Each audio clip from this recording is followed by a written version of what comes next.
আল্লাহ গোটা দুনিয়ার জেলখানার দিকে তাকাও, মিশরের জেলখানায় আলেম দিয়া ভরা, আল্লাহ সিরিয়ার জেলখানা আলেমগুলি দিয়া ভরা, বার্মার জেলখানা আলেম দিয়া ভরা, আমার দেশের জেলখানার দিকে তাকাও।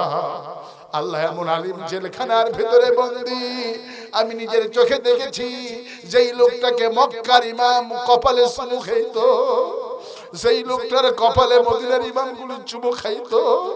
আল্লাহ যার কণ্ঠ সূর্য যেখান থেকে ওঠে আর ডুবে, এই অলির কণ্ঠ তত দূর বাজে। আল্লাহ আল্লাহ গো, এই কোরআনের পাখি জেলখানায় লোকেরা বলে হুজুর সারাটা দিন অনেক বক্তার তাফসীর শুনি, যখন রাতের বেলায় ঘুমাতে যায় কোরআনের পাখির তাফসীর সারা যে ঘুম ধরে না। আল্লাহ এই কণ্ঠটাকে তুমি আবার ফিরাইয়া দাও। আল্লাহ ইউসুফ নবীকেও জেলখানায় নিয়েছিল, 16টা বছর পর জেলখানায় থাকার পরে যেমন করে তাকে প্রেসিডেন্ট করে বের করেছিল, আল্লাহ গো কোরআনের পাখি সহ সারা দুনিয়ার যত ইসলামী আন্দোলনের নেতা কর্মীরা জেলখানার ভিতরে বন্দী। আল্লাহ তুমি এই কর্মীগুলিকে নেতাগুলিকে আগামী দিনে প্রেসিডেন্ট বানাইয়া দিও। হায় আল্লাহ আমাদের মুরব্বী আব্দুল সুবহান আল্লাহ 5টা বার পার্লামেন্ট সদস্য, একটা বাড়ি ঘর নাই আল্লাহ, কোন জায়গা জমি নাই, কিছু নাই আল্লাহ। কোরআনের মাদ্রাসা বানিয়েছে হাজার হাজার ছাত্র। রব্বুল আলামিন বহুদূরে ছিলাম, জানাজায় যেতে পারি নাই, লক্ষ লক্ষ মানুষ অশ্রু ভেজা চোখে মাটি দিয়ে তোমার কাছে দোয়া করেছে। আল্লাহ আব্দুল সুবহান চাচার কবরটা জান্নাতের বাগান বানায় দিও। আজ থেকে 10 বছর আগে গ্রেফতার, 1 সপ্তাহ আগে সিরাজগঞ্জের ওই হোটেলে শেফ আল্লাহ ওই আমাকে দেখা অ্যারেস্ট গেটে নাস্তা খেতেছে, আমাকে দেখেই বলল বাবা তোমার নাম কি? বললাম গোলাম আজম। আমার মাথায় হাত দিয়ে বলল তোমার নামটা কে রেখেছে?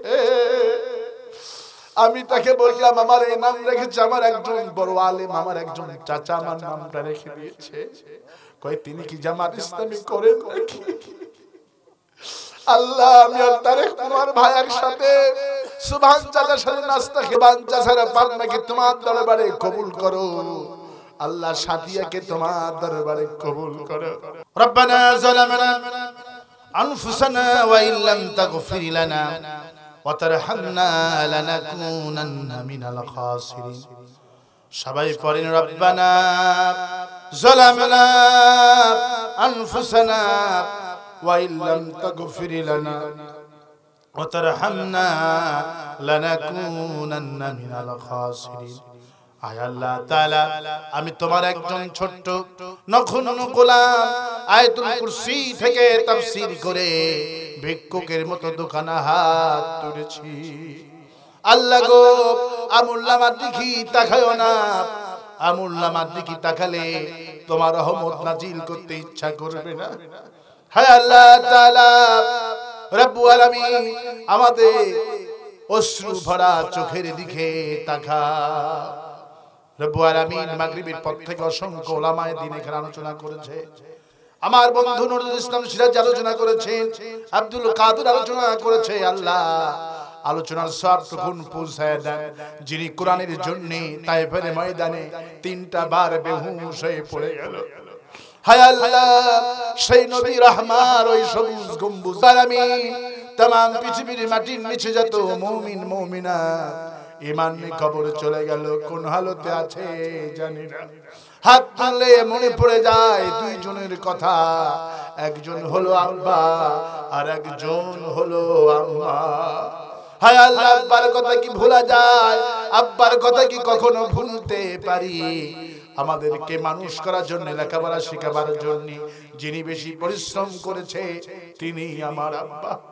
যার পেটে থেকেছি 10টা মাস ধরে তিনি আর কেউ নন, তিনি আমার মা।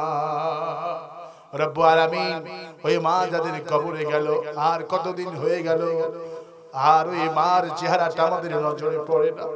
চোখের সামনে কত মানুষ মা মা বলে ডাকে, কত মানুষ আব্বা আব্বা বলে ডাকে, আমাদের আব্বা বলে ডাকার মতো আর কেউ নাই। আমাদের মা বলে ডাকার মতো আর কেউ নাই যাদের দেখি তাকালে কবুল হজের সওয়াব পাওয়া যেত। নবীজি বলছেন কোন মানুষ যদি আব্বা আম্মার দিকে একবার তাকায় কবুল হজের সওয়াব আমুল্লামায় দেওয়া হয়।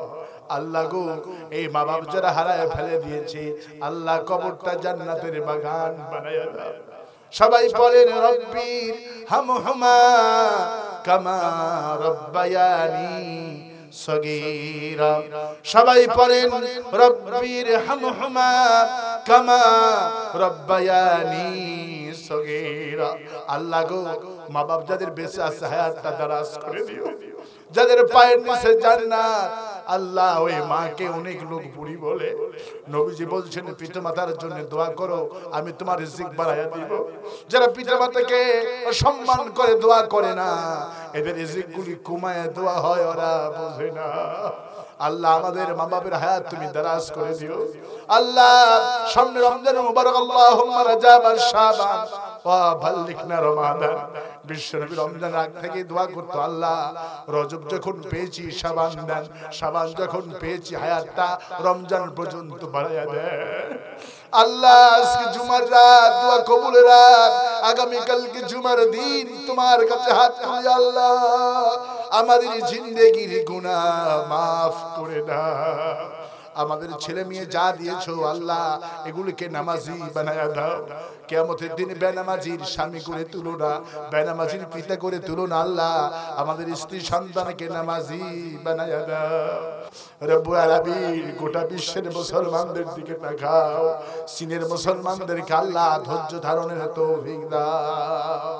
আল্লাহ আগামীর বাংলাদেশটাকে কোরআনের বাংলাদেশ বানায় দাও। আল্লাহ কারা তোমার কোরআনের জন্য রক্ত দেয়, কারা জেলে যায়, কারা শহীদ হয়, আল্লাহ এই লোকগুলিকে তুমি চিনো। আল্লাহ সুলতান নাসিরা রাষ্ট্র ক্ষমতা দান করো মাওলা।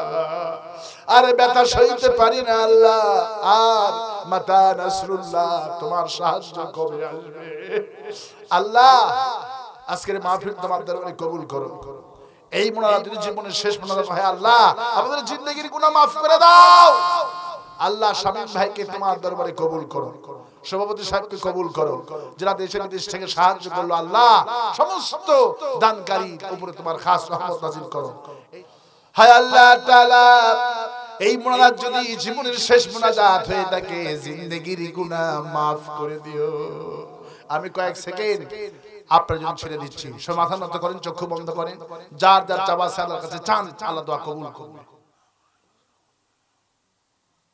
হায় আল্লাহ তাআলা, তোমার বান্দারা বান্দিরা মনে মনে কে কি চাইলো জানি না, মনের আশা তুমি পূরণ করে দিও।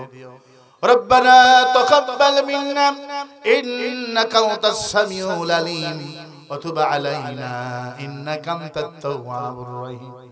সুবহান রাব্বিকা রাব্বিল ইজ্জাতি আম্মা ইয়াসিফুন ওয়া সালামুন আলাল মুরসালিন ওয়ালহামদুলিল্লাহি রাব্বিল আলামিন।